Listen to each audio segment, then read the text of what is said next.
Petugas Satuan Reskrim Polres Tabanan menangkap seorang tersangka penipuan dan pemalsuan surat pengangkatan pegawai kontrak di lingkungan Pemkab Tabanan. Tersangka telah melakukan penipuan terhadap 11 orang dengan kerugian korbannya rata-rata 17,5 hingga 30 juta rupiah.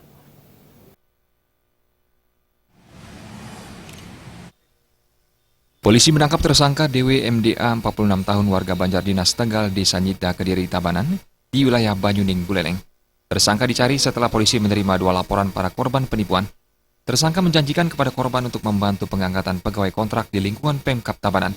Masing-masing korban menyerahkan uang 17,5 hingga 30 juta rupiah. Setelah mendapatkan uang, tersangka membuat surat perjanjian kerja dan surat hadapan pegawai kontrak palsu di sebuah rental pengetikan. Untuk meyakinkan korbannya telah menjadi pegawai kontrak, tersangka mentransfer gaji korban melalui rekening BPD Cabang Tabanan selama 2 bulan. Uang tersebut diambil dari uang yang disetorkan korban ke tersangka.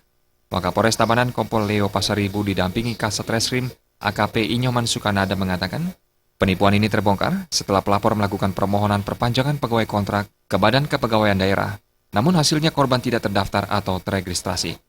Rekrut daripada masyarakat yang awam terhadap masalah penerimaan, informasi penerimaan dari Pemda, dengan jalan mereka nanti diberikan sebuah rekening untuk memastikannya dan meyakinkannya, dan yang bersangkutan Dewa Joko ini sendiri yang mentransfernya sebagai gajinya nanti selama 2 bulan. Jadi ini benar-benar suatu rekayasa perkara yang dilakukan oleh si pelaku untuk dalam rangka mencari keuntungan demi kepentingan dirinya sendiri.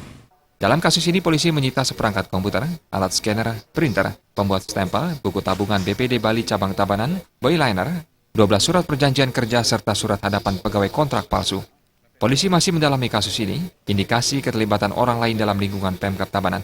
Tersangka dijerat pasal 378, 372, dan 263 KUHP dengan ancaman 6 tahun penjara.